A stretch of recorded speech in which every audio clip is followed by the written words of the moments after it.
What toxic family story do you need to get off your chest?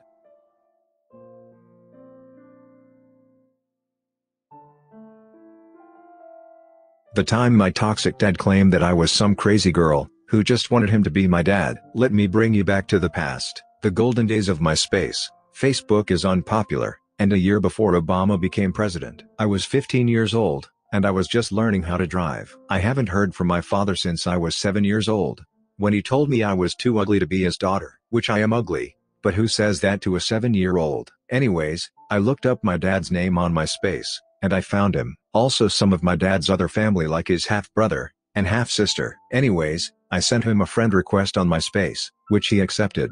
I was so happy. I wrote a message on his wall like, "Hey Dad, I started to learn how to drive. I miss you." But he deleted the message after a few minutes, and refused to talk to me. Then being an immature 15-year-old, I wrote on his wall again. This time it caught some attention. Some of his friends, and my dad half-sister were all like, "You have an older daughter?" They thought he only had my adopted sister, and my younger half-sister. What my dad told them, he said, "No, she's a girl I met a year ago when I was meeting my family up in North Dakota, and she's been obsessed with me ever since." Of course I got messages, belittling me of how dare I try to ruin his reputation, and how I needed to get help. I was beyond upset, until I got an idea. I stayed with my grandmother for 2 months every summer, and she had my birth certificate locked away in her safe. I asked her to bring it out so I could see it, and she did. I decided to post a picture of it pointing to his name. With a camera, I took pictures and uploaded the pictures of it, and I sent the picture to everyone who sent me these messages. A lot of people got upset, including my dad's half-sister, on his mom's side, that my dad lied to them all. My dad packed up his family, and moved them to another state, because everyone in their small southern town was talking crap about him. He tried to have a relationship with me later, and my mom tried to force me into one. But I've always been bitter about what happened, and he was bitter with me because he was opening up a restaurant, and his partner backed out for what I did. Was it wrong of me to post the pictures? I didn't want to start trouble or ruin his business opportunity. I just wanted his attention. My brother-in-law is delusional, and has harbored an obsession with me since we were in high school together. This is the same brother-in-law from a previous video and rant post, if you remember him. I've had time to process everything, and the concerned responses I received that let me properly think about how not normal this was. I've decided to chronicle my relationship with brother-in-law here. It's mostly for the purpose of getting it all off my chest as I process. Brother-in-law was the edgy loner in high school. He had a very dark sense of humor, and didn't have many friends. I'm not even sure how we got to be friends, but we grew quite close in my mind. He joined me, and my other friends for outings, and parties. It all sounds cliché, but that's how it was. He was good company for a while. He developed a crush on me that was obvious to everyone except for me. He got very touchy, which I didn't see as wrong at the time, but eventually he kissed me on the cheek, and said I was his girlfriend. I corrected him. I didn't have feelings for him. I had what I thought was a very sincere conversation with him that made it appear that he understood. He did get upset, but I knew what it's like to not have feelings returned. I didn't push it, and we didn't talk for a while. Brother-in-law lied to people about our relationship. He told his mother a warped version of events. When he came with me to parties, he told her I was taking him as my date. When we went out with friends, he told me we were on solo dates. He snuck out of the house at night, and would purposefully be caught coming home so he could tell her he was coming back from my place. Knowing the insinuation, he created an illusion in his head about us having a very real relationship as more than friends. He began telling other people I was his secret girlfriend. He got caught out in his lies, and I ended up confronting him. Our friendship ended for the most part, but I didn't cut him out completely. We still texted, and talked in the halls. There just wasn't a relationship. He tried to be my prom date. I was going with a male friend as a beard. Brother-in-law didn't want to accept that. He showed up at my house to pick me up at prom despite me telling him I wasn't going with him. There was a scene, and my father threw him out. He cornered me at graduation, and told me that he was going to attend Stanford University, which I had initially planned on attending, and we'd be able to be closer together. He didn't know I'd been rejected from that college. I didn't correct him. He was beginning to creep me out a lot with his behavior. I just wanted to put as much distance between my former friend and I as possible. I went to college and met a guy. I already knew the guy in passing. Obviously, you know who the guy is. I began to date brother-in-law's brother. Maybe I was a little at fault for dating the brother of the guy who carried a torch for me, but it's life. Dear husband and I clicked. It eventually led to a marriage, and 2 children. The first time dear husband brought me over to his family as his girlfriend, it was bad. Brother-in-law went berserk, and Mill began her tirades over dear husband stealing his girl. I had to correct a lot. They weren't listening, so they left. Dear husband already knew his brother was full of crap. A month later, brother-in-law came to surprise visit his brother. I was in his room at the apartment he shared with his buddies, and it was obvious that we'd been sleeping together. We were messy youngsters, and it was just clear to anyone who walked in. Brother-in-law got into a fight with dear husband. It got bloody fast. Brother-in-law kept screaming that dear husband was stealing his girl, and that I was cheating on him with dear husband. It got ugly, and the police were called by one of the roommates. Brother-in-law was cautioned for his behavior. Mother-in-law called screaming and shouting. Dear husband and I pushed him out of our minds. It was just the beginning of his obsession. Sister-in-law got people to dress down for my wedding. Here is a bit of background info. Okay, so my husband's older sister is so toxic she glows. She manipulated, and verbally, physically, and mentally abused my husband growing up. She also manipulated, and still manipulates, the rest of the family into believing that my husband is dumb, and 100% dependent on her. My husband is hard of hearing, so the family has no problem believing that he can't survive without her, even though he's a married business owner living 1,000 miles away from her. My husband has a lot of issues because of her, and he's working on healing from the abuse. She's definitely narcissistic, and we suspect that she's borderline, as well. My husband cut her out of his life last year because she stole tens of thousands of dollars from their late father's estate, and slandered, and I'm sure still slanders, his name all over town. But that's another story. Right now I just want to talk about what she did at our wedding. So here is my sister-in-law's wedding shenanigans. She was in an extremely contentious, and turbulent on-again, off-again relationship with her boyfriend, and she had just broken up with him at the time of our wedding. So she was pretty jealous, resentful, and quite a piece of work before, during, and after the wedding. It didn't help that she stayed with us for a whole week beforehand. She treated us like crap the entire time, and having her around just added a lot of unnecessary stress.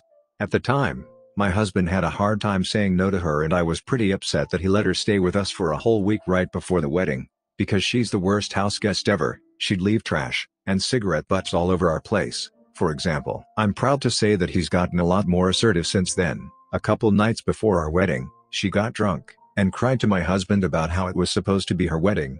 Going by her logic, she's older, so she was supposed to get married first. She then proceeded to tell my husband that she could put together a better wedding than ours for only $200. At the wedding, a few of my family members overheard her, and her best friend, who we graciously invited, even though we didn't know her well, complaining about everything, and bashing our wedding. We had an unconventional wedding ceremony on the top of a mountain, and then had our reception at a luxurious log cabin by a river. We had only 85 guests, and we had lawn games, and a bonfire in addition to the usual wedding stuff. My sister-in-law and her best friend kept saying that our wedding was cheap and tacky. Some of my husband's family members showed up in jeans, t-shirts, flip-flops, baseball caps, etc., even though we didn't tell anyone that the dress code was casual.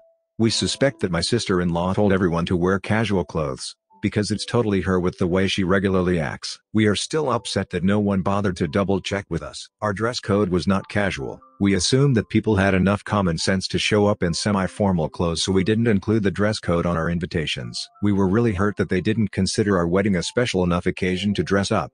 To add insult to injury, they dressed to the nines at my sister-in-law's wedding a year later to her on-again, off-again boyfriend, and they stayed until midnight or so, while some of them left my wedding reception right after dinner, without saying goodbye to us. Most of my husband's family members didn't even say a word to me at our wedding. That hurt a lot, too. On top of all that, my sister-in-law didn't give us a gift, but she invited us out to dinner a few days after the wedding as her gift. Turns out she invited a couple of friends she met at a local bar, too, and she flat out ignored me the entire time. Even when I tried to join the conversation, she just pulled the "did anyone say anything? I could have sworn I heard something" act. Some present that was. I was at the point of tears by the end of the night. I wish that I asked my maid of honor, my sister, to gently tell the severely underdressed guests to change into nicer clothes. I actually thought about it at the wedding, but I didn't want to be a bridezilla. They're actually wonderful people, and they traveled 1,000 miles to attend my wedding. I just wish that they had enough sense to not take my sister-in-law's word as gospel. I also wish that they had enough sense to understand that casual wedding attire did not mean t-shirts and jeans. I know that this may be a petty thing to be upset over, but it really hurt our feelings, and we're going to remember this decades down the road. Thank you for watching. My brother molested my girlfriend's niece, and everything is horrible. What do I do at this point? Yes, he's in prison, and will be for a long time. Meanwhile, the niece is receiving therapy. For context, my brother is a lot older than me, and we never really connected, yet he is a mama's boy, and our mother encouraged us to see each other. I obliged because our mother started developing Parkinson's disease, and I didn't want her upset over her darling boy and second son not talking. I've always known my brother to really like chatting up women, and people called him a sex pest creep and a wannabe ladies' man, yet never in a million years did I think he would have a thing for, or do anything to children. People still believe he is innocent. Another thing to mention, my brother is a very confident person, calculated, and manipulative. Very few people can tell he's lying. With my girlfriend we dated for a year, moved in together, and had a generally normal relationship. My brother of course tried to hit on her multiple times, and she brushed him off and told me, which caused major strain with me, my brother, and mother.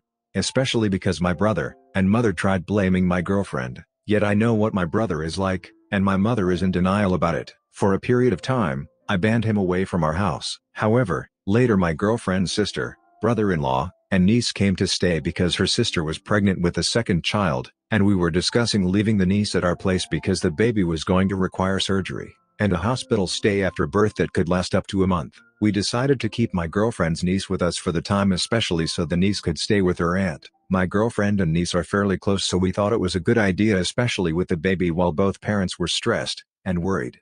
Then, my piece of crap brother had to F it up like the asshole he is. My mother started hounding me over allowing my girlfriend's family over, but not allowing my brother over, so I obliged under heavy supervision when he was around. My brother was being mysteriously nice and well behaved. He also was buying us things, playing games with the niece, so she actually did like him, and was excited when he was around. My brother then decided he was a handyman, and helped with minor adjustments to the house. He would find excuse after excuse to come over, to the point that I was finding it partly daunting. My girlfriend just ignored him, and I didn't realize he was losing interest in my girlfriend at time. When everything came out, the signs became clear, mainly after what occurred. In a very short period of time, my girlfriend's niece started becoming sad, which we thought was because she was missing her parents, so we bought her lots of toys, read to her, took her on trips to the beach, zoo, some shows, let her stay up, watch her favorite shows, and so on, trying to make everything as fun as possible. What we didn't notice was my brother was sometimes alone with her for very short periods of time, which he used to his advantage. It all came out when my girlfriend noticed her niece was oddly quiet in the bath. Her niece is usually singing and splashing in the water. My girlfriend went into the kitchen to get a cup or something. It was only a few minutes. My brother was meant to be outside helping in the garden. I was in the garage when I heard screaming. I ran inside, and my girlfriend was beating up my brother, who was trying to restrain her. I held onto him, and my girlfriend grabbed my niece and locked them in a room, then called the police. My brother was saying he didn't do anything, and accidentally walked in on the niece. Then my girlfriend attacked. Hence I knew immediately he was lying. The police arrived and arrested him.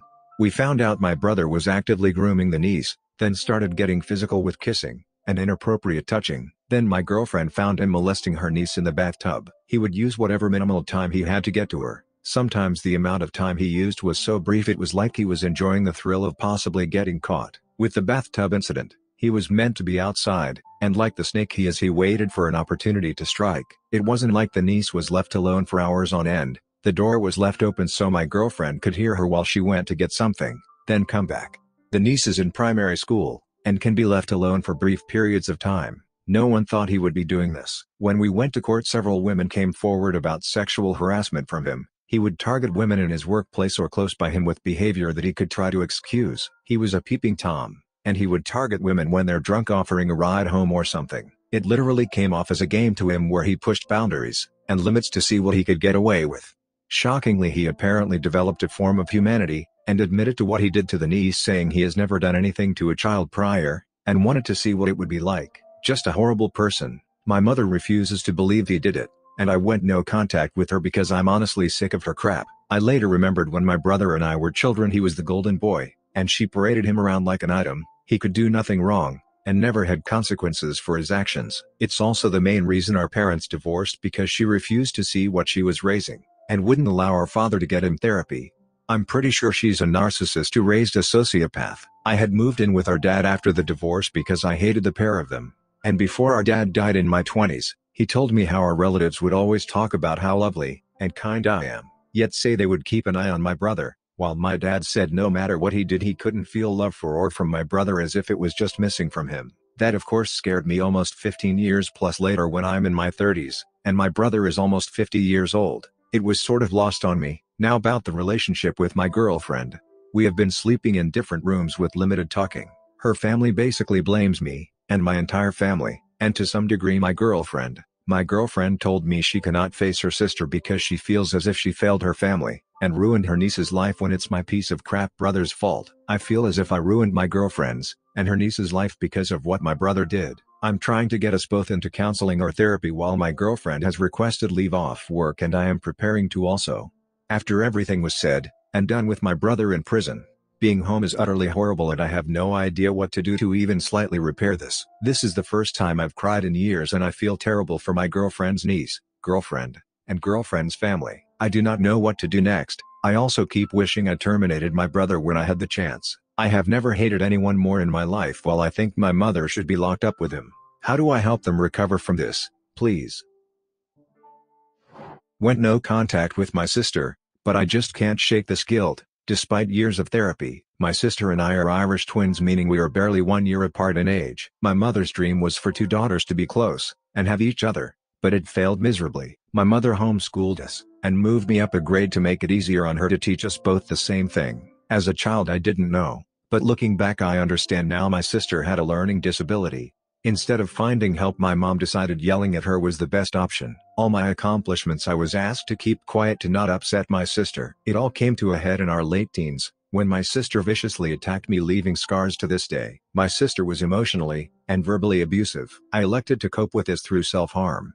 I was suicidal growing up, and blamed myself for all her problems, thinking that I clearly must be at fault for her treating me the way she did, and I believed a lot of the things she told me about myself. I'm now married and moved out. I'm pregnant for the first time with twins. My sister seemed supportive, and I thought maybe, just maybe, she had finally grown out of it like everyone has promised she would.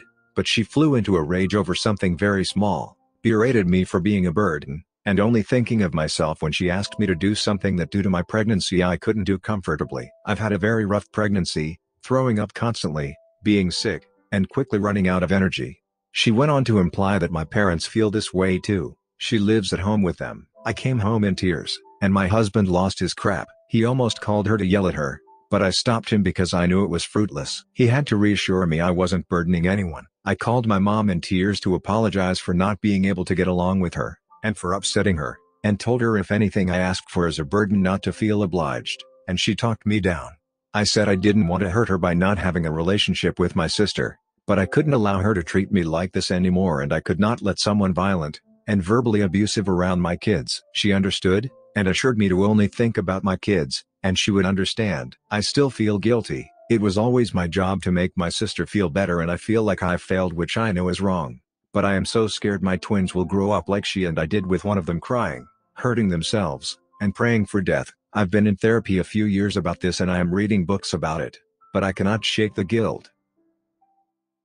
Mother-in-law thinks Diet Coke is poison, so takes it from dear daughter by force. Mother-in-law completely lost my trust. We asked her to watch our dear daughter, Charlotte, on Friday and Saturday. On Friday evening, mother-in-law was supposed to pick Charlotte up from our house and watch her until my dear husband and I returned from a work conference, a few hours drive away from our home. Charlotte also ended up not feeling well in the morning, and luckily mother-in-law was available to watch her for the whole day.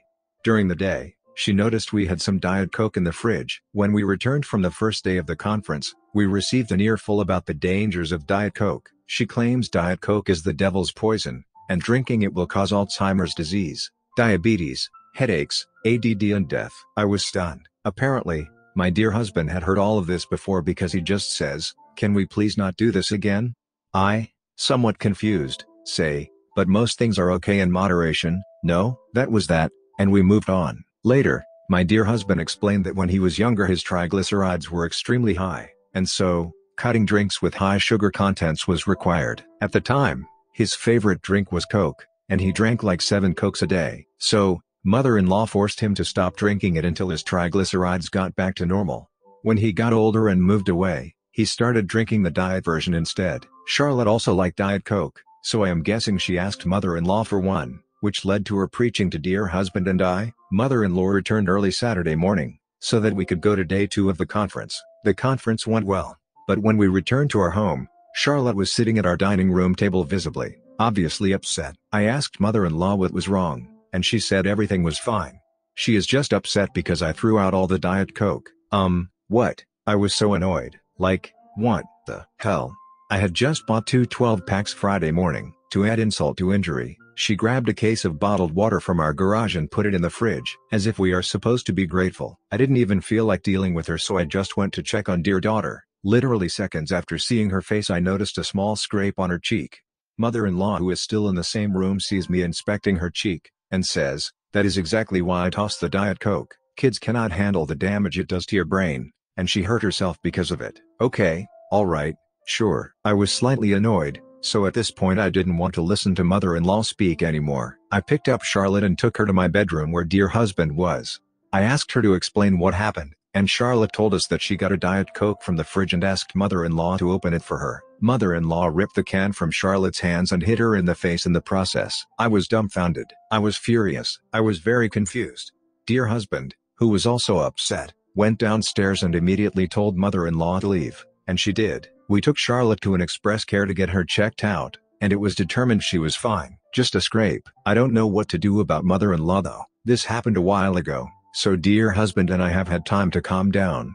Dear husband has forgiven her, but I am still so angry with mother-in-law. I just can't bring myself to understand her actions. She is usually a just yes, and has been supportive in general, but I can't forgive this. It is beyond the scrape. Mother-in-law lied to me about the injury, and asked Charlotte to lie to us about the injury. Dear husband thinks mother-in-law should still be allowed to babysit, but I am not comfortable with that. Maybe, in time, mother-in-law can still see Charlotte with supervision. I just don't know. Am I overreacting? Tomorrow mother-in-law finds out my family has money, when she can't even afford a hotel room. Be gentle, I'm quite close to losing my crap, and moving to Costa Rica, so mother-in-law is crap with money. I jokingly have called her Dave Ramsey's worst nightmare. Always spending more than she has, won't even open her mail, and just lets bills go to collections, etc. So of course she can't afford a hotel room when she comes to visit for wedding things, but she could afford a Caribbean cruise a month ago. I digress. So she's staying with us. Here's the rub. My grandma passed when my mom was pregnant with me, and left me a bit of money in the form of stock shares that have grown over 25 years. With this money, I purchased a house which is large enough to raise a family in. When FH and I get married, he will be in the deed as well. It's a very lovely home, and also the source of my anxiety. It's much nicer than the home mother-in-law lives in. My parents also live in a nice home, and drive recent model cars, all paid for in full as I was raised to do. No shade if you don't, but that's how my family always handled our money.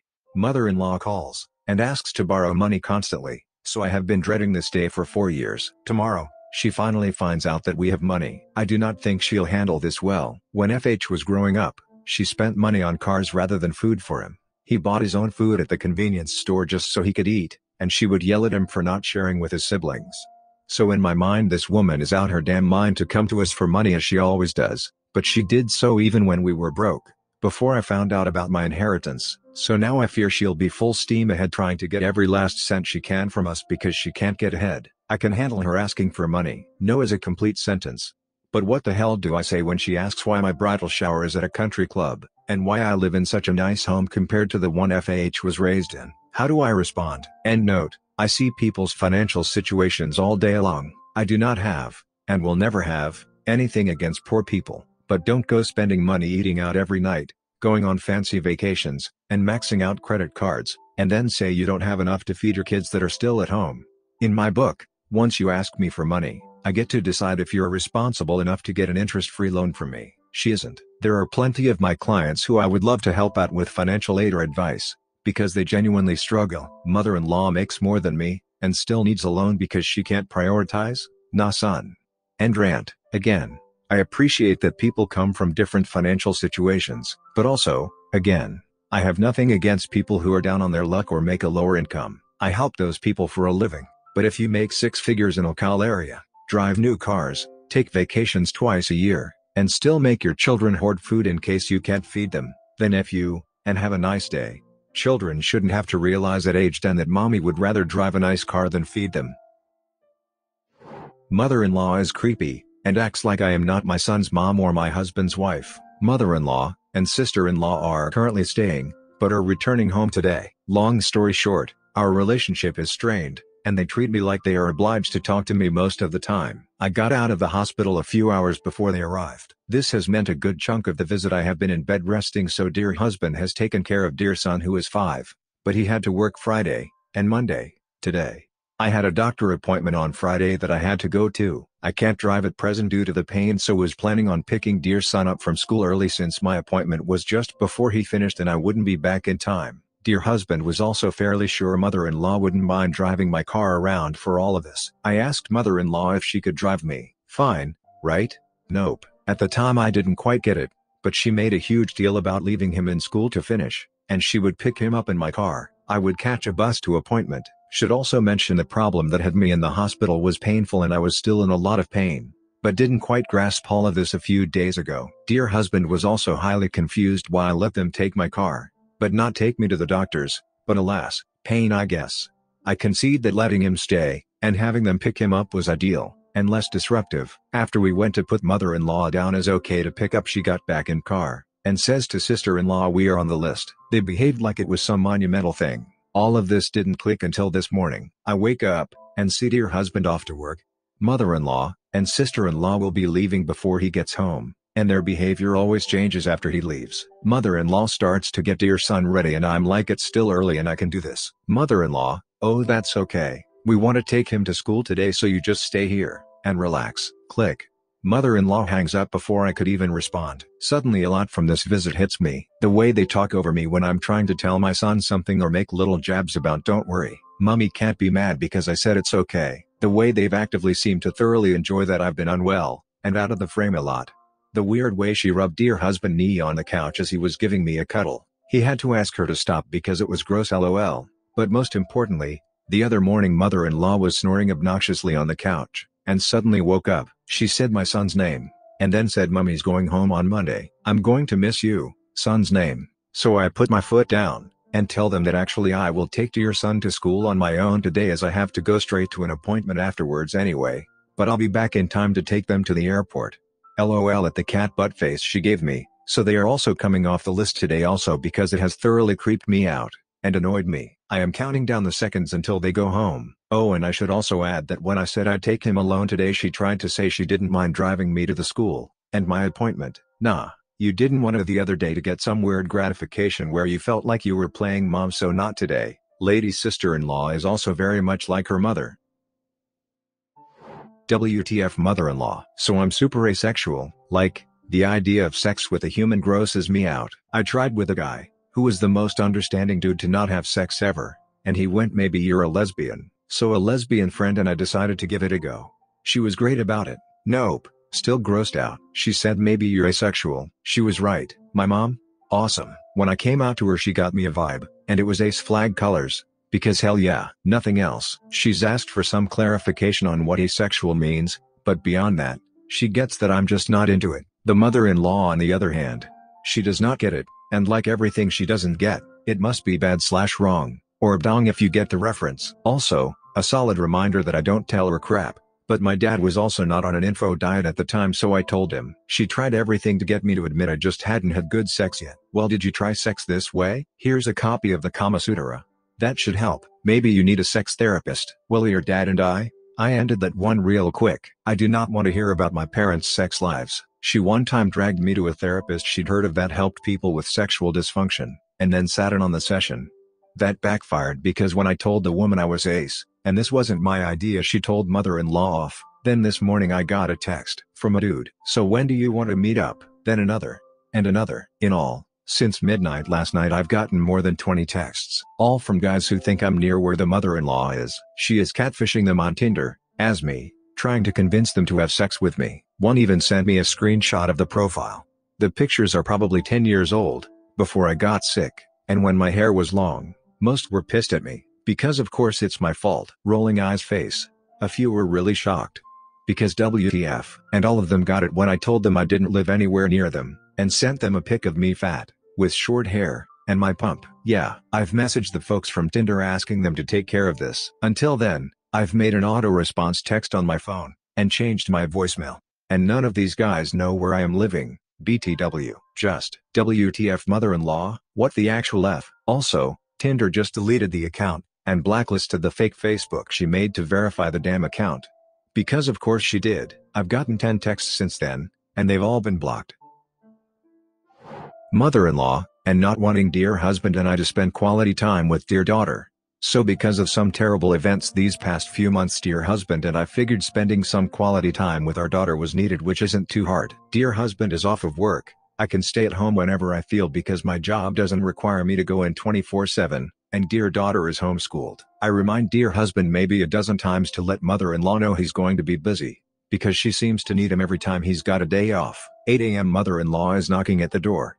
It's got to be an emergency since she knows we're wanting to spend some family time today, right? I open the door, and force a smile onto my face asking WTF she's doing here, ignores my question, and asks where dear husband is. Well, mother-in-law, it's his day off. He's sleeping in. Now I'm going to ask again. WTF are you doing here? She replies saying she's got a doctor's appointment at 9, and dear husband promised to take her. That's when I know she's lying. He wouldn't dare promise something like that knowing he was looking forward to today. Well, I'm not going to wake my husband, so I tell her about our plans we've got today. I tell her there's no way dear husband would be able to take her, and she's got to take herself. And right away, she's got some reason why she cannot take herself. Poor old her eye is twitching, and she doesn't want to get in an accident. Her legs are tired, she can't possibly drive in her condition. Well, how'd you get here? That's when she knows she's caught. Now she's demanding to see dear husband because I'm being just oh so awful to her. I finally give up. Go wake dear husband up. Tell him what's going on. And what does he say? She's lying. Well, no crap. Dear husband goes to talk to his mother, and now she's throwing a tantrum. This 50-something years old woman is literally stomping her feet, and over-exaggerating her pain. Dear husband is trying to be civil, offers to call brother-in-law to take her instead. But no, cause she supposedly called him first, and he's busy. I ask what about her other 6 kids, cause there's no way in hell they are all coincidentally busy. But lo and behold, what do you know? They are. Dear husband lays it down as simple as if you could drive 30 minutes, past the doctor's office, to my house, you can do the same damn thing again. Now this is where she goes on about how nobody cares about family, and she could drop dead in a blink of an eye since she cannot make it to the drive. Don't make promises you can't keep, lady. Anyways, since she's seen her guilt tripping was not working, she left, with an attitude. Some hours go by, and we're watching a movie when this woman starts blowing up dear husband's phone. Then my phone. She went back to back even after us sending her messages to stop calling. The calling stops, and we think she finally got the message. Lol, who are we kidding? There's a knock at the door, so dear husband goes to open it. Y'all. This lady walks in with a smug smile on her face, puts on this show of forgetting we had plans of spending the day at home, and starts asking if we want to go to dinner at 2 in the afternoon. I know that smile, and act all too freaking well. It's the same smile and act that she gave when she thought she got away with being in the delivery room after being told to leave. The same smile and act she gave when she caused an unnecessary scene at my wedding. I could go on and on. Dear husband has had it. Actually no, he has been had it. He started raising his voice, yelling at her. I don't think I've ever been more in love with this man than I was in that moment. Years of her crap, and he's finally had beyond enough. I'm proud of him. She had a shocked expression on her face. You all know that one Pokemon meme? That kind of expression. She left in a huff. We haven't heard from her or her flying monkeys yet. I hope to never hear from them again. Her main goal was to ruin this day, and she succeeded. Now that I'm 100% sure dear husband is out of the fear, obligation, guilt state of being, we're going to work on going no contact, and definitely spend quality time with dear daughter tomorrow. In-laws manipulate daughter for money.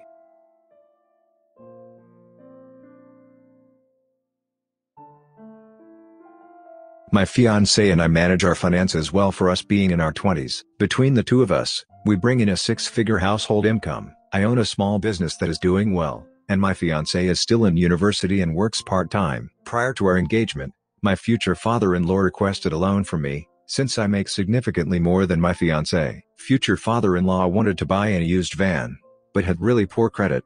I said yes because I wanted to be nice, but I knew when I agreed that I might never get my money back. I was just, hopeful and optimistic. My optimism was quickly cut short because I didn't receive a single check. I thought it would be far simpler to just let the money go because I didn't want to cause any issues with future father-in-law. But now I have a reason to not let him borrow money again in the future. Unfortunately, life continues. All is good. Then, Future father-in-law sends me a text asking for more money, a lot more money. I politely say no, giving him all the reasons I would be uncomfortable doing that. He interjects, "We need this money." Future father-in-law explains that future mother-in-law thinks that she needs therapy because she has been feeling consistently upset about work, and he is afraid that she might be depressed. So, they decided that it was right for her to quit her job, but now they are unable to afford basic necessities. I felt conflicted, but I still politely refused and asked future father-in-law to please try to use all other options first. Future mother-in-law immediately calls me, and starts explaining the exact same situation that future father-in-law texted, and I snap, "Please just no, try other things first, please." A week after this conversation, my fiancée and I were having dinner, and she started crying. I calmed her down, and she explained that she was upset because she would no longer be able to study abroad next semester. This is a necessary part of her degree completion, and she was really looking forward to it. Apparently, future mother-in-law convinced her to wipe out all she saved up to pay for studying abroad, and just like with the van, they promised to pay her back in payments, then didn't give her a single payment. I got so frustrated, but calmed down enough to maintain a clear head for a phone call with future father-in-law. I was very frank with him. I told him to either start payments to their daughter for the money that they owe her within 3 weeks' time, or we will settle the matter of the money he owes me for the van through legal process. I did not call them any names, but I may have insulted them with my tone. Did I do the wrong thing? I can pay for my fiancé's study abroad program, but I just feel angry that they stole from their own daughter. Mother-in-law intrudes during my delivery. When I was pregnant with my daughter, my mother-in-law asked if she could be in the delivery room. I told her firmly that no, she could not be there, and only my husband would be in the delivery room with me. I made it clear that I would be more comfortable if she waited until we were home from the hospital to visit. Well, once I was in labor, she told my husband she was on the way. She lives a state away. By the time she let us know she was headed to the hospital, she was well on her way, so I didn't want to be a swine and tell her to turn around and go home.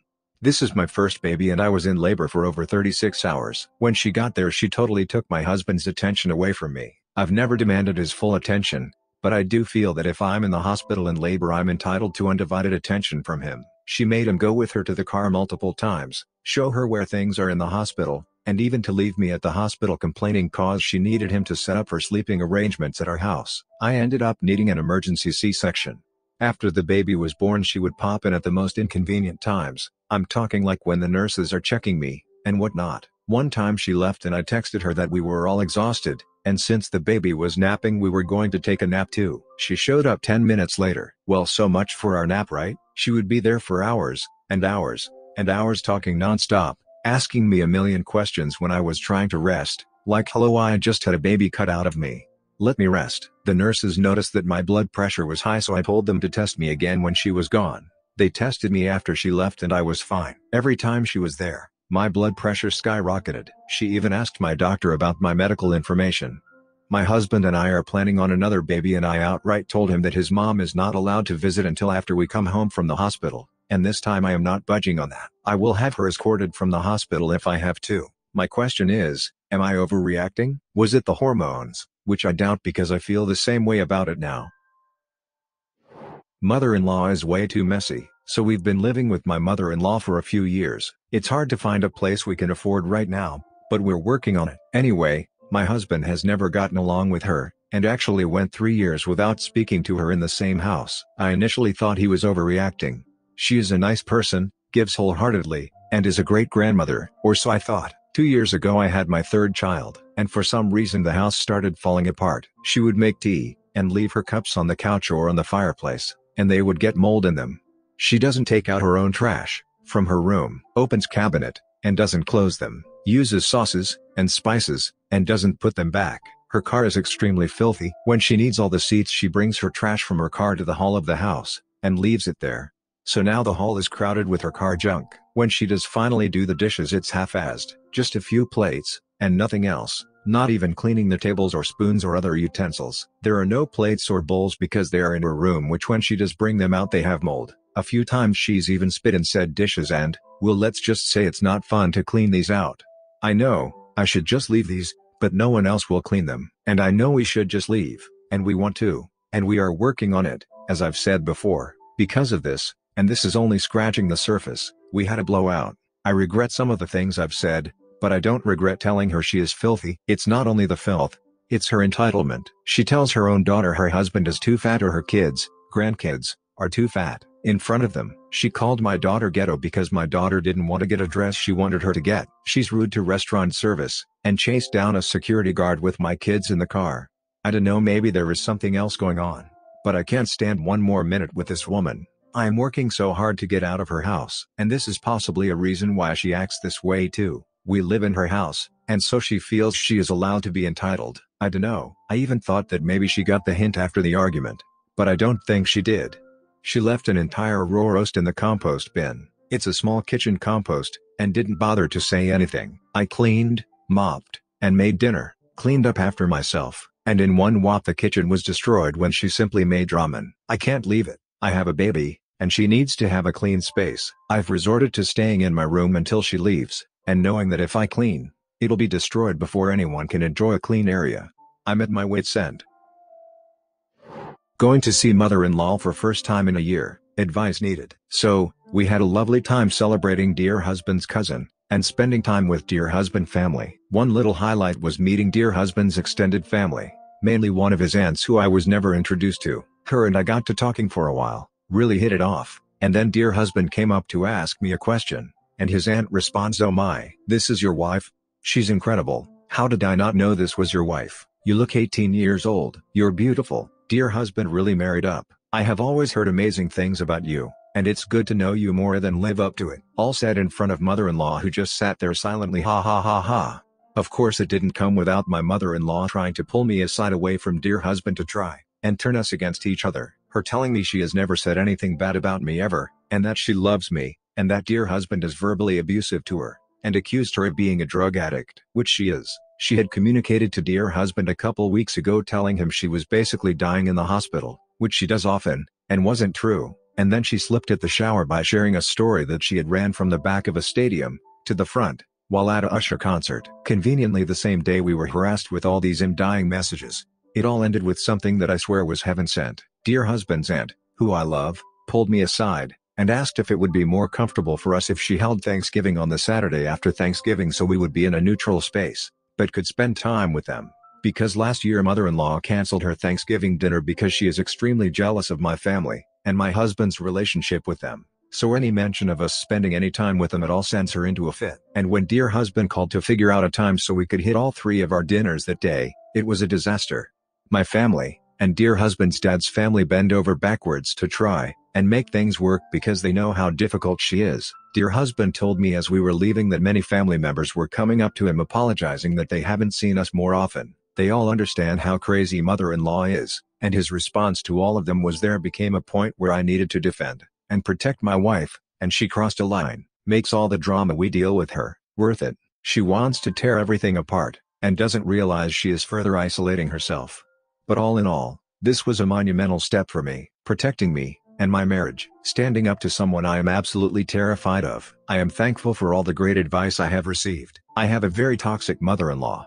She actively is trying to ruin my marriage, but that is a whole other story. We have been no contact since last Thanksgiving when she tried to get our dog put down, and made a scene at Thanksgiving dinner claiming we set her up to get attacked by our 7-month-old puppy. When we were both in the room, have a camera in the living room, and the dog was next to me the whole time. Not to mention my dog has never been mean ever. Anyways, don't get me started on her history with her because I will be able to go on forever.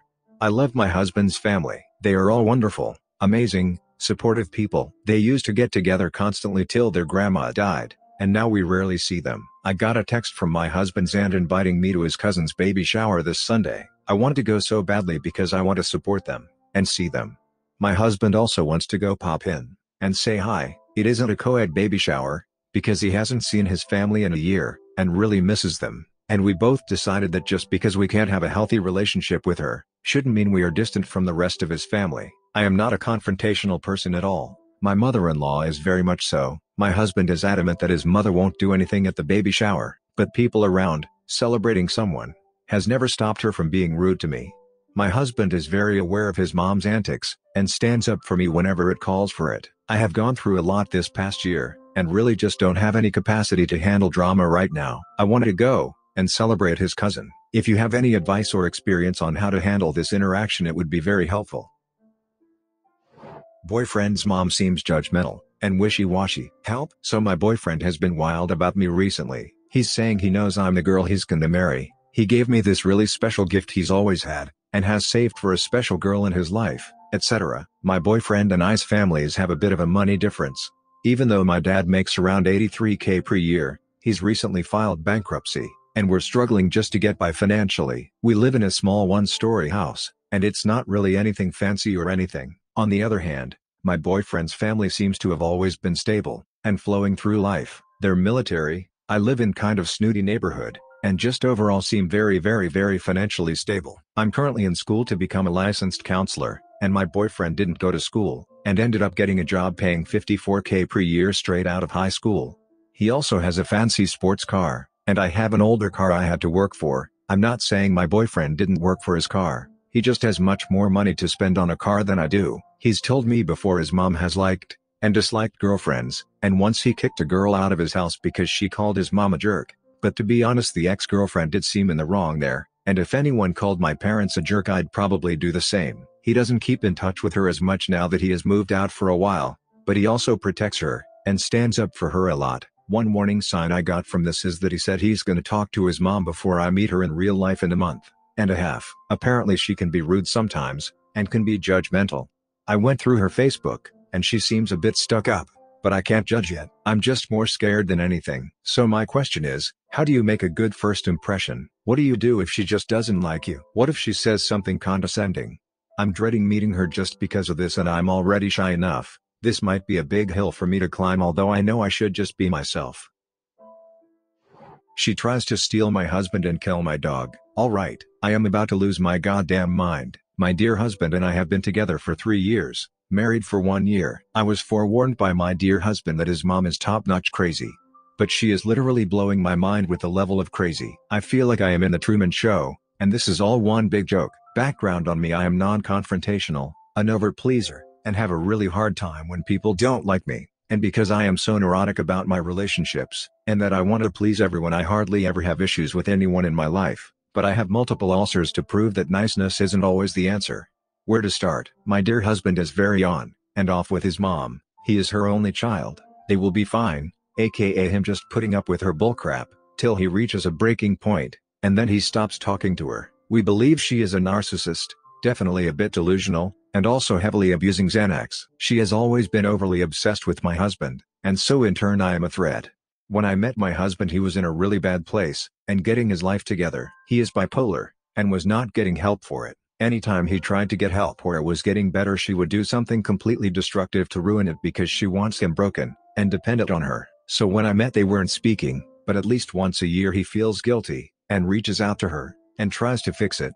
When we were dating I was constantly put in the middle, protecting him, but also trying to decipher her feelings because he desperately wanted to have her in his life. But she is toxic. They would get in a fight, and she would immediately call me to try and tell me he is crazy and rude, and try to turn me against him. Obviously I never believed her, because I was normally there when they would get in a fight on the phone, and I heard the whole conversation, and it was her screaming at the top of her lungs about nothing at all.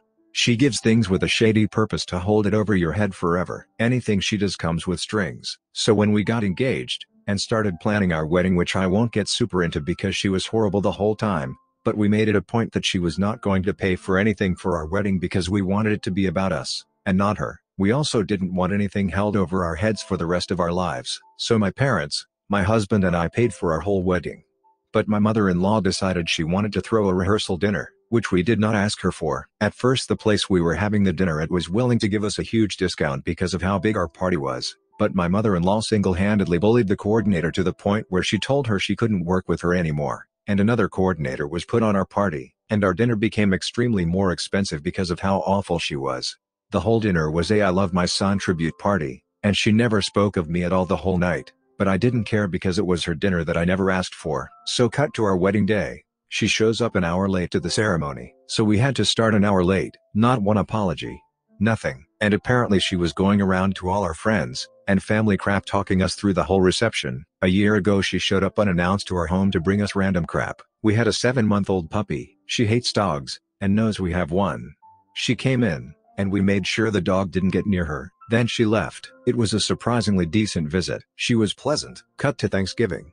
We are all sitting down with all my husband's extended family, and my mother-in-law sits next to me. I am in the middle of a conversation with his uncle, and she interrupts, and says her dog attacked me. I had to go to the ER and I brush it off because it's normal for her to make these crazy claims, and all I say is I am sorry you feel that way because she is not rational at all. So we obviously decide to leave abruptly, and as she hugs my dear husband she whispers your dog did attack me, and your wife doesn't care at all, and my dear husband says back mom we both know that's not true.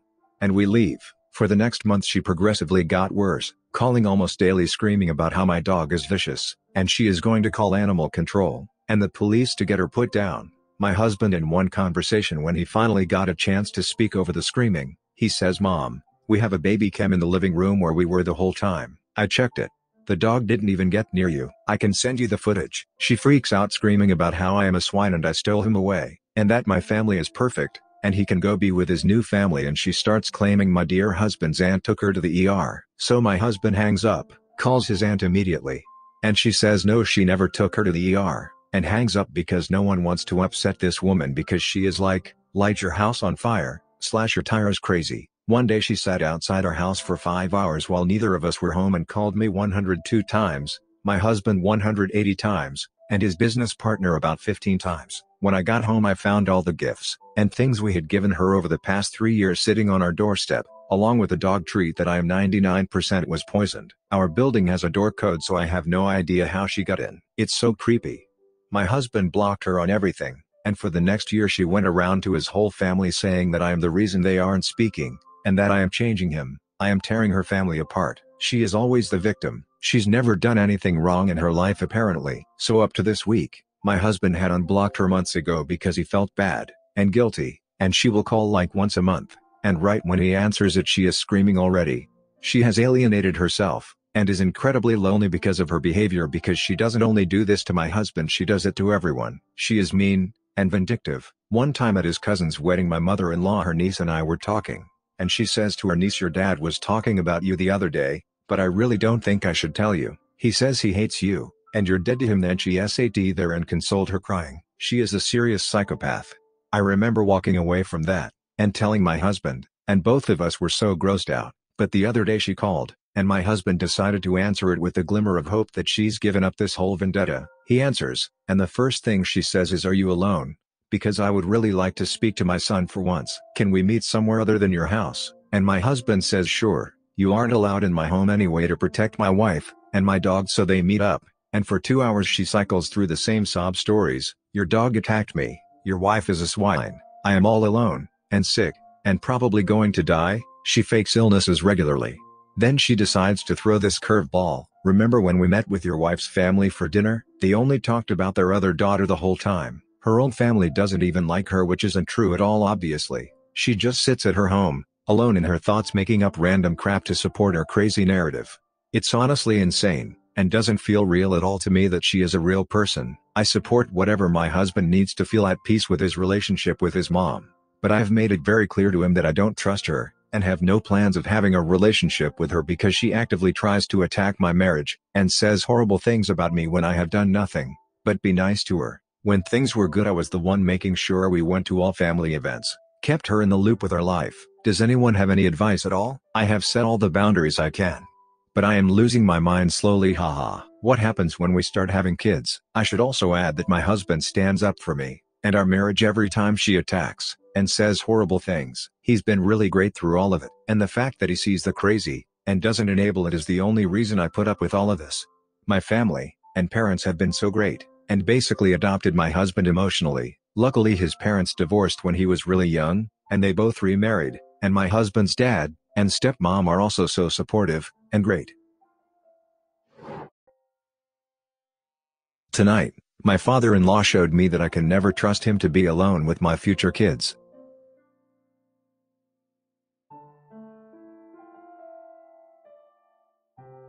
Dear husband, and I have a new puppy that is 10 weeks old. Father-in-law came to visit alone, and the first thing he does is take pictures of the puppy for mother-in-law, before even saying hello to me. Next, he ridiculed me for always Googling everything when I mentioned that I researched puppy training before getting one. His exact words were that in the past, they just did whatever seemed like it would work, and if the puppy or kids died then they died. He specifically included kids in the sentence. He also kept picking the puppy up by his scruff even though the puppy yelped in pain every time. Apparently, the dog is just overly sensitive, and should just get over it. Mildly annoying. But he mentioned that it was impossible to overfeed a dog because they will stop eating if they're full. Then mentioned that he had a maid that looked after his dogs, so how would he know if he never even fed his own dogs? Tonight, he proved that he won't listen to anything I say in regards to baby care. He will ridicule any mention of the latest research, and if things go wrong I would have to just get over it because that was how things were done before the internet. He officially lost any right to ever look after any kids I might have. Starting last night, I went no contact with future father-in-law. The reason for this is that for years, he just questioned every decision I made for my daughter, told me how I should parent or how it should be, which is frustrating. I went no contact, and told him that until he can respect me as my daughter's mom, he is on timeout. Of course, he went to fiancé explaining how the world is just against him, and gave false information about what happened. I messaged future father-in-law again, and said, "This is about how you treat me. You're not banned. But until you can say, you're the mom, and what you say goes, to everything I decide, I will say, you won't be seeing our daughter. Until then, I demand respect and I will get it." She came out of my body, not yours. All he said back was okay. There's a part of me that just feels kind of bad because of the weird and uncomfortable position I put fiancé in, but then I remember I didn't put him in that position. His dad put us in that position. You can't treat me like I'm not a mother, and expect full benefits of our daughter. My fiancé agrees that I deserve respect, and to be taken seriously as our daughter's mother. I do everything for our daughter. I am a damn good mother. She is not neglected in any way, and for people to act like I am neglecting her, just because they don't agree or like what I decide, is not going to fly. He doesn't even see it. When I said he couldn't see her, he said, "What did I do to her that is causing this?" What? Did it not click that maybe he's doing stuff to me? I don't know. I feel better after standing up for myself. Trigger warning. Inappropriate sexual behavior. My mom split up with my lovable dad about 5 years ago. Basically, mom is physically disabled, which has made her quite bitter, and she left my dad for a guy she met in the pub, who is also disabled, because she felt he'd give her more attention. Note, my dad did everything for her, which she now acknowledges as she doesn't have anywhere near the support she used to. But that's another story. Anyways, divorce went through. Mom married her toxic partner, who I loathe to call stepdad, a few years ago. I'll refer to my toxic stepdad as Mike. Mike is not a nice guy. Oh, he will come across as some harmless, older disabled guy, the type of pub regular that seems kind of a drunk, but harmless. People learn quickly that he is not. First, he brags about being on benefits while having savings and property that would exempt him from being eligible if he declared them. But he likes that he is cheating the system. I would report him, but if he goes down, my mom will go down with him. Next, he stirs up trouble so people argue, then sits back and watches the fallout of his handiwork. Problem is, he's not bright, and his stirring backfires on him, and people get mad with him most of the time. He then just plays the poor, disabled victim card.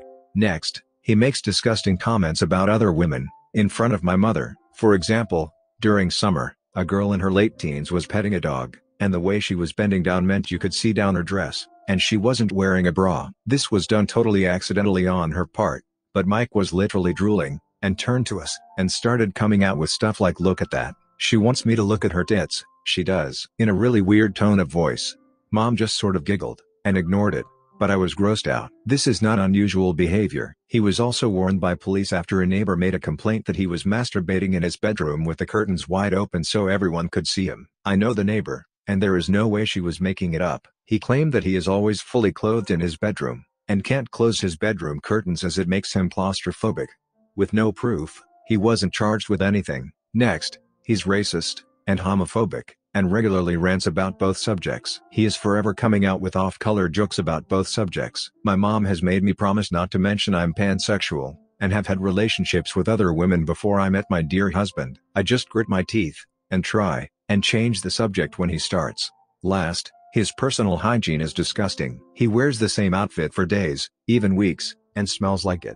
He doesn't bathe or shower. Oddly enough though, their flat is spotless. I had to stay with him last year when my mom was ill as he can't care for her the way she needs. As I say, she now realizes how much my dad actually did for her.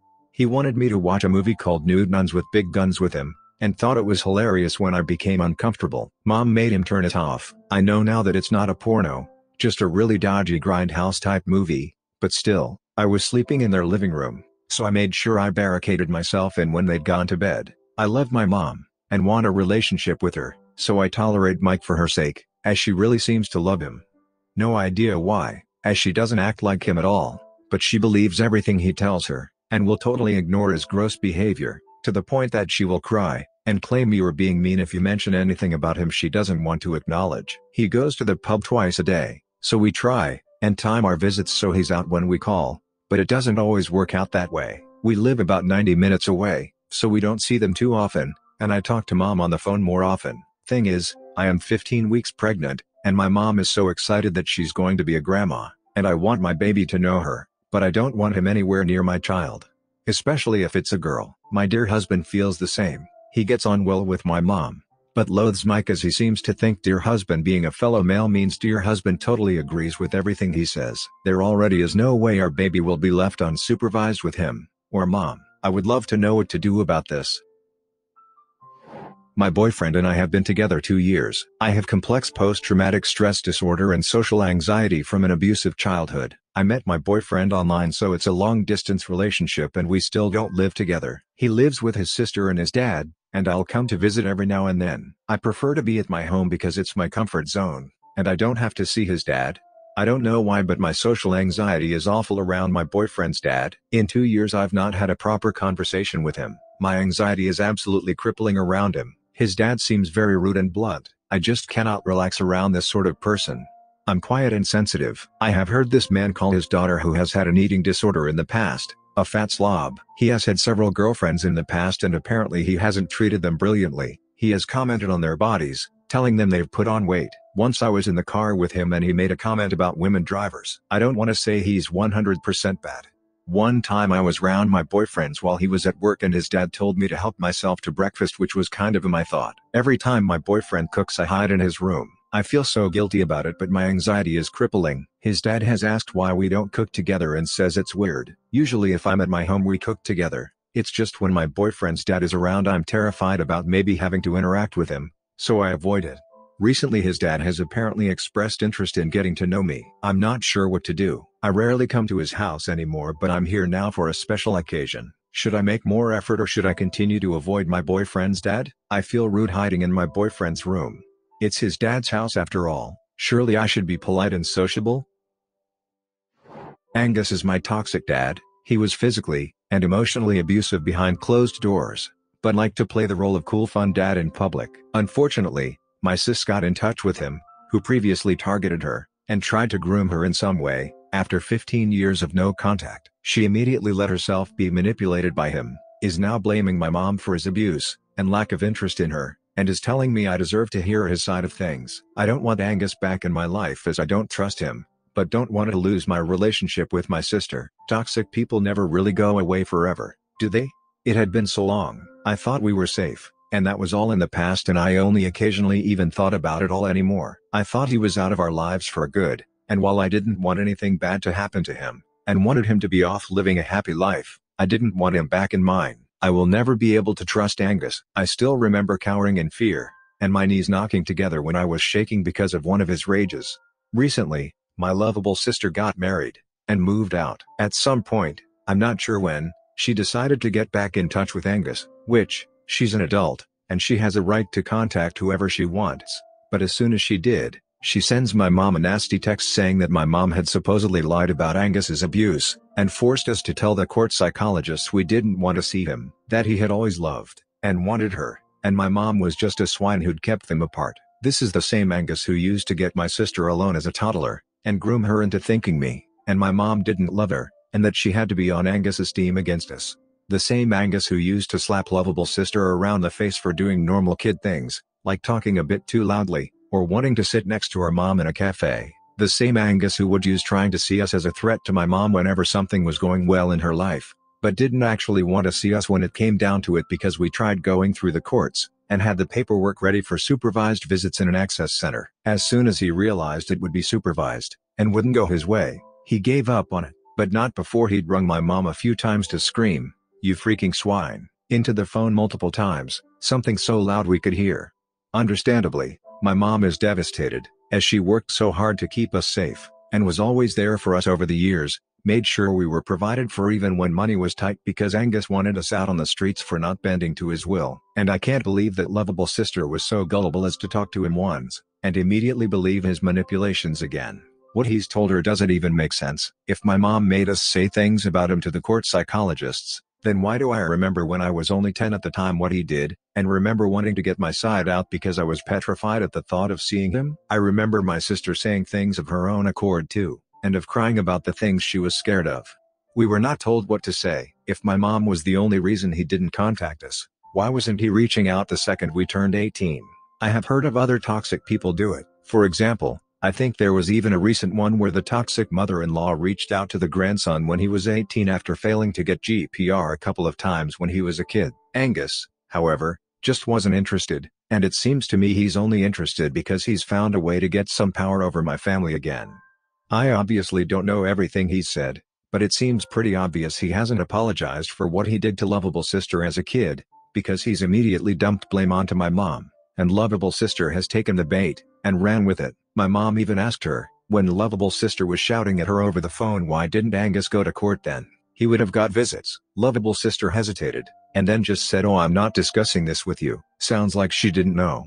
Because he hasn't given her concrete reasons. Just told her what she wants to hear. I have read the text she sent my mom. It's full of repetitions of "he does love me, he does want me." It sounds like a child desperate for approval, and it makes me wonder if a part of her always held on to being desperate for Angus's approval. Then lovable sister texted me, saying she really wants to talk to me, there are things I deserve to know, and she wants me to just listen to her side of it. That there's someone who loves me very much, even if I can't believe it. I haven't replied because I don't know what to say, but I know I will have to soon, because she'll have seen the read receipt. I can't just ignore it.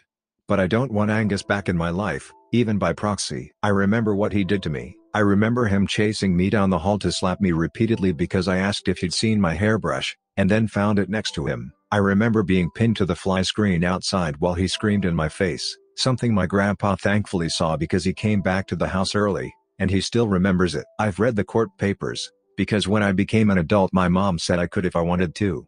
I've read the emails from his second ex-wife, whole different story. She reached out to my mom at one point, and basically said Angus was abusing her too. I don't even want to hear whatever self-serving story Angus has cooked up. I know it won't come with an apology, just rug sweeping, and shifting all the blame to my poor mom who did nothing but protect us. But I'm not angry with my sister, and I don't want to lose a relationship with her. I want to let her know that. And I want to warn her to be careful, and use her judgment, because I'm worried it won't be long before he starts abusing her again. Because he could never hold in that rage for long, no matter how hard he tries to do the fun dad act. I'm angry, and upset, but at the situation, not at her, because I think she's been manipulated badly, and even after years those buttons he installed are still there, and all he had to do was push. But I don't want my life to have Angus in it. I thought I was safe from him.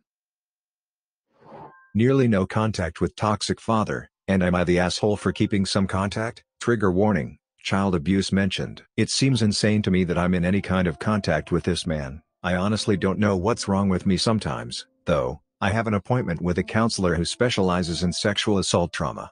I figured for years that something happened to me as a child, because why else would I have blocked out nearly everything before age 11 when my parents divorced? I wondered sometimes about whether this or that relative had hurt me, but eventually kind of figured it was the trauma of a bad marriage and divorce. I guess when I block something, I do a good job of it. In February 2015, my father, a deeply religious man for the last 35 years, attempted suicide. This was a deep, dark secret from the rest of the family, although my formerly toxic stepmother did call and let me know, which I appreciated.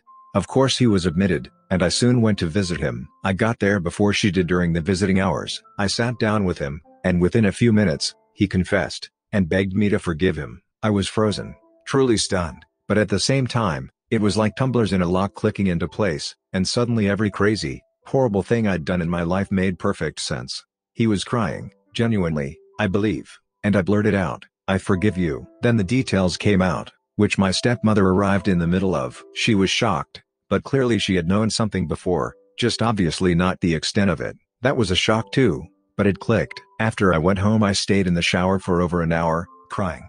Those deep, body-shaking sobs, you've all been there, I'm sure. Eventually my dear husband came in, and asked me what was wrong. I couldn't speak, my throat was so tight. Finally he stripped, and got in the shower with me, and held me until I was cried out. I got a few words out then, and it was like his entire body just went solid, completely locked up. He didn't say anything, but I know he wanted to kill him. And that was okay with me because just then, so did I. This is the second time that dear husband will be walking with me through the aftermath of rape. He, too, has been through quite enough. So the next couple of months I tried to deal with this, and while I contacted my stepmother a couple of times, I didn't contact my father directly. Then things started to hit the fan in my own life, and I didn't have time to try to cope with my father. I was in very little contact with stepmother, who eventually started calling out to my dad to pick up an extension when I called. But honestly, I was just numb with other griefs at that point, so I didn't really feel much about it. But over the past several months, I've been having flashbacks, panic attacks, dissociative episodes, and major depression. I've been diagnosed with complex post-traumatic stress disorder, dissociative disorder, and a few other things. Here's the question of am I the asshole? Over the last several months, one of the biggest emotions I started to feel was rage. My God, these people set me up to fail in every possible way. I started to understand connections I had never seen before, between what he did, and my behavior as a young person. I'm 45 now. I started to think about all the people I had hurt along the way, and there were many. I'm not passing responsibility for my own actions onto him, but just the knowledge of how I'd been programmed from literal babyhood on by what this man did to me. It started on a low level literally the week they brought me home from the hospital. That was part of what he'd confessed to me, and over time, that I'll decide how to handle this later, thinking, since the statute of limitations had run out, and it became, I'm going to be nice to keep myself in his will. Because by God does that man owe me for what he did. He and stepmother are quite well off. I never felt entitled to a cent of their money, though he bailed me out of bad situations quite a lot when I was a young woman. I was thankful, not entitled. They earned it, I didn't. It was rightfully theirs, and if they had bought themselves a solid gold toilet, so what? They should spend their money as they pleased. But now, I feel like a seriously entitled swine. He put me through hell, then sat back, and watched for years while I made my own hell, and took it out on other people. And damn it, now I want to get paid for that. I know that's awful, I really do, but just currently it's how I feel, and I don't know what to do with it. And then part of me feels like if that's how it plays out, I'll feel like I've been paid for services rendered. And that's a horrible thought, too, selling my pain and trauma. Any advice is welcome. Thank you for your patience. Debating no contact after wedding planning stunt.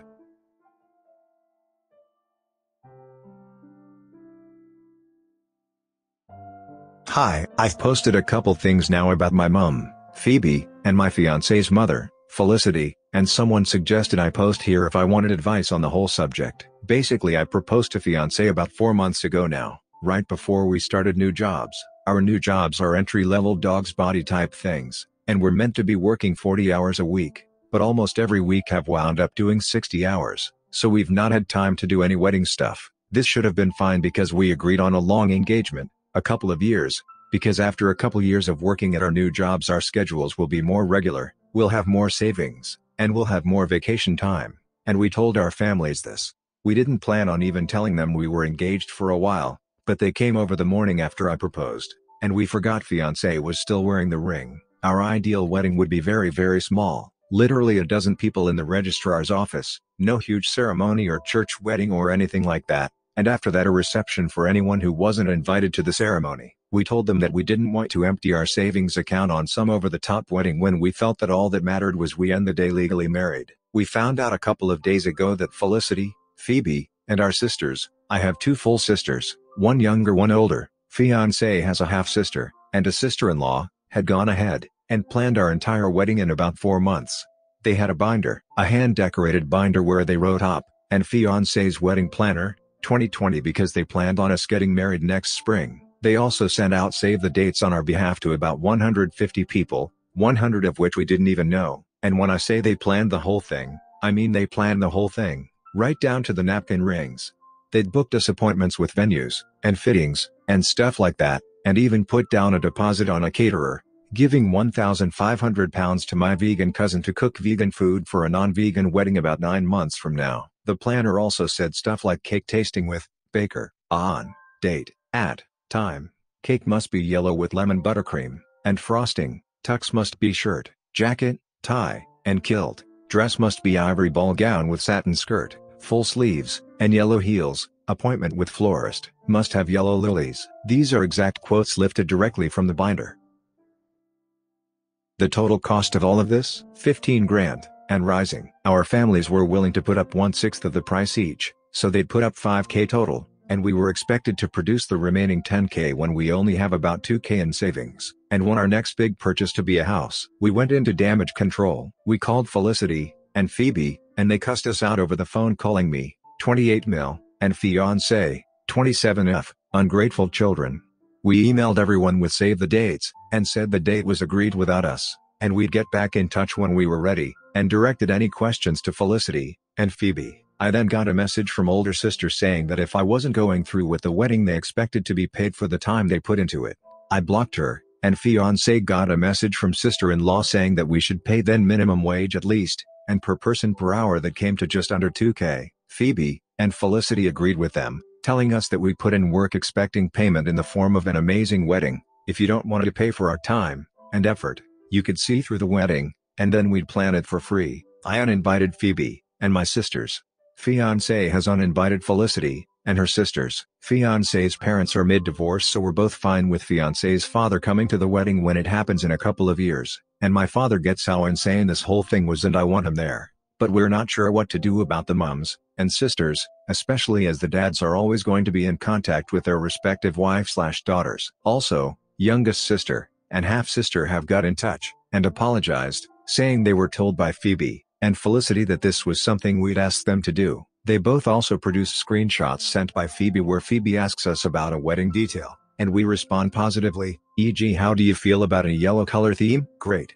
Go for it. But when we saw these screenshots, it has mine or fiancé's name as the caller ID, and below that it has the phone number, and the phone numbers used match either Felicity or older sister, so it looks like they faked these texts to keep youngest sister and half-sister in on the planning, and that's why they didn't bring it up with us in person, which is a whole new level of crazy, but I suppose that it's not the worst thing they did just in this incident. Edit 2, fiancé and I talked, and we still want to go with the first plan. It takes 6 weeks to get a marriage certificate where we live. We are debating just doing it ASAP, but we feel that it could be too much like just getting it over with, and we worry we'd be doing it for the wrong reasons. I F you to our mothers, and not because this is the right time. We want to stick to our original plan. We're 4 months into employment right now, and once we hit the 12-month mark we get a week of vacation time, and less overtime. Once we're at 18 to 24 months it's 3 weeks of vacation time, no coming in outside 9 to 5 unless it's crucial, and we go up a pay grade. If we can wait even 8 more months we'll have more in savings, and be able to have our cheap as chips wedding, followed by a meal with our guests, both dads, half, and youngest sister, and some friends, and then take a short honeymoon, and have some one-on-one time before coming back, and throwing a reception party for everyone not invited to the wedding. Well, I assumed since the bride wasn't wearing it, white was fair game. I know, mother-in-law wearing white to the wedding is a tale as old as time, but I figure that, like snowflakes, every just no mother-in-law is different, and also the last couple days have brought up some stuff for me and I kind of just need to vent about this, and then I'm done. So it's tradition in my family to wear a blue wedding dress. Not a bright or vivid blue, but a dress that's primarily white with a blue trim or pattern or belt or something. When dear husband and I got married, I was prepared to shuck this tradition, as the white with blue dresses I'd seen so far didn't really stand out to me, but then I went to the bridal store, and found this gorgeous blue dress. The top was white lace, with 3/4 sleeves, there was a silver belt around the waist, and it had a floor-length skirt in a very pale blue color. I've used the phrase love at first sight twice in my life, once with dear husband, and once with this dress. So of course just no mother-in-law says, with a mouth like a cat's arse, you can't wear that, it's a bridesmaid dress. There was an identical dress that was totally white on the same rail, and they were both under giant lettering that said bridal. I said I wanted to at least try it on, and I let the others help me pick out a couple of other options, and I did try the other options on. But I knew the blue one was my dress, and they knew it, too. The only one who didn't like it was toxic mother-in-law, who was insisting on a white dress. She kept trying to push me towards the white version of my dress, but I wasn't having it. I had my heart set on the blue dress, and no one was changing my mind. Mother-in-law seemed to accept it, and move on, and it took me less than 10 minutes to pick out my dress, so we used the rest of the appointment to look at bridesmaid dresses, and both mothers also picked out dresses for themselves. Bridesmaids wound up with navy blue floor-length dresses, and the mothers came away with a dark turquoise dress for my mom, and a gold dress for his. With all the dresses sorted, we left happy, and while toxic mother-in-law still wasn't happy about my blue dress, she seemed to have brushed it off. Cut to the day before the wedding. Last minute, 11th hour, everything going wrong. Dear husband is at the venue getting the last minute setup done while I'm at home fielding calls. The venue wants to know how we intend to fit everyone in. The caterer is saying there's not enough food. The florist is having issues with centerpieces. The baker said that someone from the wedding party called to modify the cake. The modifications included size, they wanted it bigger, flavor, switch to coffee, and the color of the frosting, gold. I don't connect the dots. Toxic mother-in-law comes up to me asking me if I needed her to get a new cake. No, the cake is staying as it is. Then she wants to know if I want the flowers changed to something prettier. No, we like the flowers. She then asked me when dear husband would be getting to her place, as she expected him to stay with her that night. No, he will be with me. Then I went to the seating chart only to see not one, but 2 whole new tables, 2 by 12 seaters that we had not paid for, had been added. It was compromised entirely of people we didn't know. Toxic mother-in-law told me those were her friends she'd invited to the wedding, and she didn't tell us sooner because I knew you'd say no. You're being such a bridezilla. She'd given this alternative seating chart to the venues, the caterers, the florist, all of whom had no clue how I could leave off 2 by 12 seater tables for my plan. She'd also been the one to call the baker and get the cake changed so her friends would like it. That was it for me. I yelled at her to back the F off our wedding, and yelled for sister-in-law, who was across the hall from me, to get her away from me before I spent my wedding day in jail. Sister-in-law showed up, and saved both of us, me from doing something I might regret eventually, and toxic mother-in-law from homicide, dragging toxic mother-in-law away, and told her to go get a coffee or something. Toxic mother-in-law stomped off towards the high street, and sister-in-law rang everyone on mother-in-law's tables, and rescinded their invitation, and called everyone she'd called to get her actions reversed. Next day, wedding day, everything is going perfectly, except mother-in-law has disappeared, which could be seen as a good thing, except this is right after I yelled at her, so it has to be bad. She finally shows up, barely in time for the ceremony to start. She was wearing a white, lacy, ankle-length dress with a gold belt, and a white cardigan with a 3/4 sleeve over it. Reminder, the bottom half of my dress was blue, but the top half was white lace with a 3/4 sleeve, and it had a silver belt. She continues to wear this dress throughout the reception, and for the rest of the day. Anytime someone says something to her about the dress, she just gives a little twirl, or a proud smile, with some line about yes, isn't it lovely? One of my bridesmaids asked what she thought she was doing, and she apparently replied, with a huge smile, well, I assumed since the bride wasn't wearing it, white was fair game.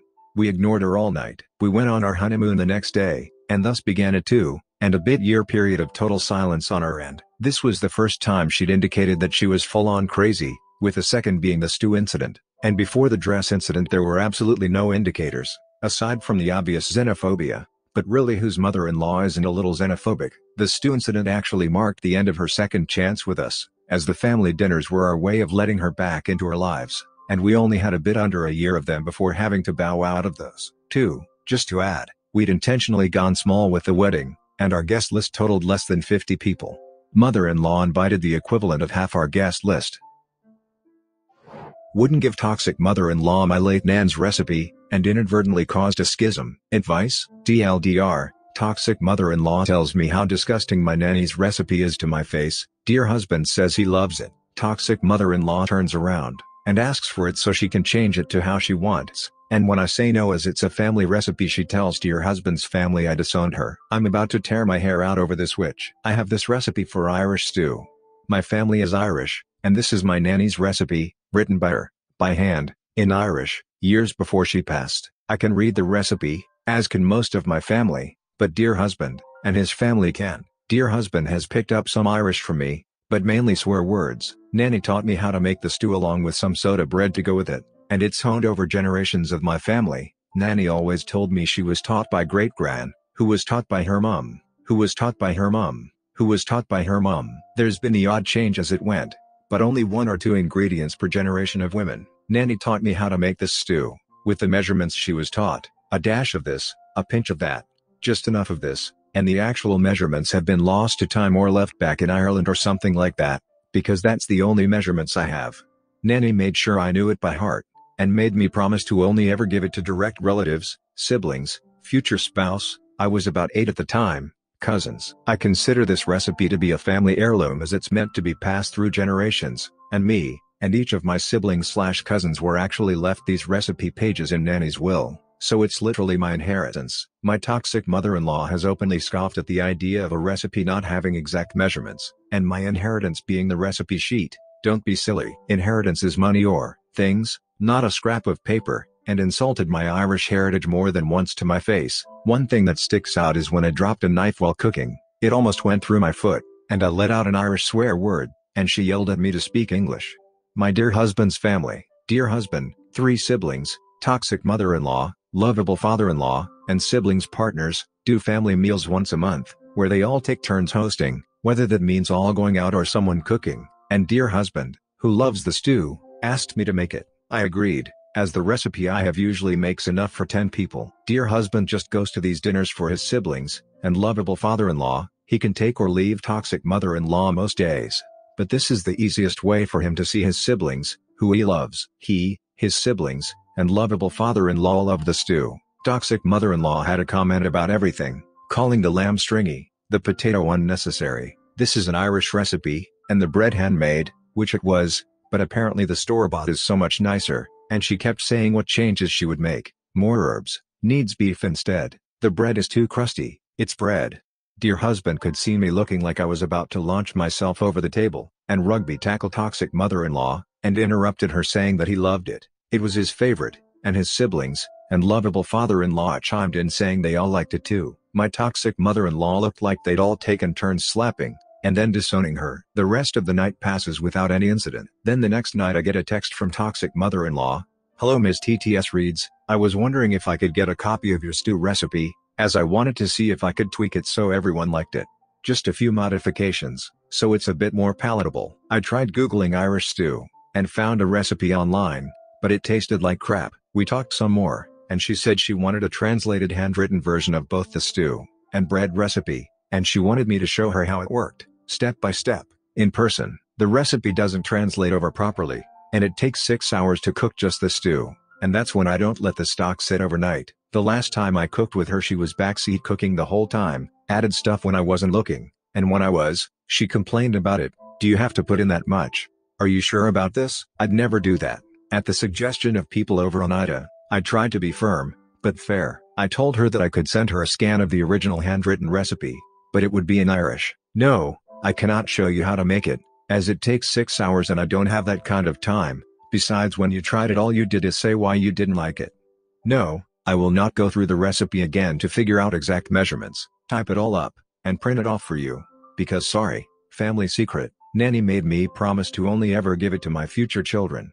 But here's some other recipes online that are pretty similar. You can try one of these as you're planning on changing it anyway. Toxic mother-in-law hits the roof. I didn't find out until this morning, when dear husband and I were having breakfast, and his phone starts going off. He looks at me, and goes, babe, why is mom saying you disowned her? I look at his texts. She didn't bother to reply to my text saying it was a family secret, and toxic mother-in-law is literally saying that I have banned her, and dear husband from keeping in contact, made her unwelcome in our home, and I've told her that we aren't family. Then his siblings, and their partners start messaging me. Their reactions range from how dare you talk to our dear mother like this to I'm sure this isn't what happened, but you might need to run damage control. I have no clue what to do here. I really feel strongly about not giving her the recipe, as this recipe is involved in nearly every fond memory I have of Nanny, and she did make me promise to only give it to immediate relatives or my future spouse, which is a rule I've never broken. Plus if Nanny was alive to know I gave her recipe to someone who openly disliked, and wanted to change it, she wouldn't care how old I am. My arse would be bright red from her wooden spoon in no time. But toxic mother-in-law has effectively divided the family into people who think I hate her, brother-in-law, his wife, who I get on well with, and the oldest grandkid, and people who don't think I hate her, but think I still need to do something to fix this, sister-in-law, other brother-in-law, lovable father-in-law, and dear husband is firmly on my side. Any ideas how to fix this that don't involve giving Nanny's recipe to someone who openly disrespected it? Also, I didn't fix it. I sent the screenshots of the messages between me and mother-in-law to the group chat that featured all of dear husband's family, the people she complained to, and dear husband followed up with a message saying that we were opting out of the family meals for a while at least. The brother-in-law who sided with toxic mother-in-law originally is calling us both drama queens. The sister-in-law, and brother-in-law who sided with us to begin with have messaged us privately saying they understand, they'll calm toxic mother-in-law on their end, and they've asked if they can come over for dinner in future without telling toxic mother-in-law. Update 2. The recipe, minus the secret ingredient. Link 1 in description. Slancha. Update 3, where we're at.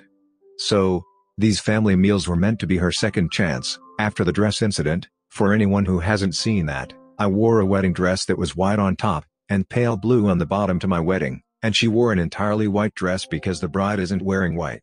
We hadn't spoken to her for more than 2 years after that happened, and then lovable father-in-law had a health scare. He's fine now, and dear husband got back in touch with his family, who invited him to join their monthly family meal, which I encouraged him to do as he really missed his siblings and dad. Then the stew incident happened. Toxic mother-in-law is now on a timeout, potentially forever. With her is JN brother-in-law, who is a little crap, to be honest, and dear husband told me he was glad to be shot of the little bastard. JN brother-in-law is currently enjoying his spot as mummy's favorite, as toxic mother-in-law told lovable brother-in-law and lovable sister-in-law that she viewed me not giving her nanny's recipe as an insult, and they told her to get over it because it's special to me, and all she did was insult it. To which toxic mother-in-law replied that she didn't want to speak to them until she's ready. They agree that she's bat-crap crazy, and this is ridiculous. Me, and dear husband, along with lovable brother-in-law, and lovable sister-in-law, plus their kiddos, and spouses, are going to arrange a rota of our own, where the lot of us have a monthly family meal. The kids are between 8 and 16, and actually very well behaved, and aren't just nosed at all. But toxic mother-in-law doesn't like kids, shocking as she's had 4 of them. So even though the kids wanted to see the family, toxic mother-in-law wasn't letting them come. The rota starts in a couple weeks, when dear husband and I have offered to kick things off with another home-cooked meal. Lovable sister-in-law and her husband will be choosing a restaurant. They're not huge on cooking. The month after that, then lovable brother-in-law and his husband will cook the month after that, then it's back to us. We want to invite lovable father-in-law, but we're worried the witch would tag along, so that might be something to revisit, as he's already asked if there's any way I could smuggle him some soda bread and another bowl of stew. Toxic mother-in-law is going out of town for a couple days, including the day dear husband and I will be cooking for the Just Yeses, so we might see what we can do with that. Final update.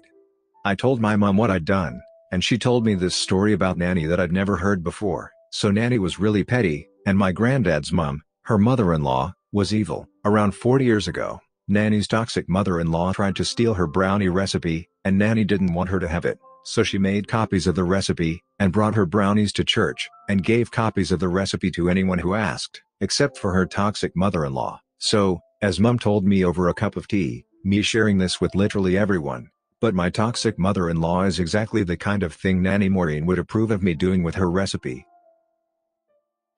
Subscribe and turn on the notification bell for more stories delivered to you. Thanks for listening. See you later.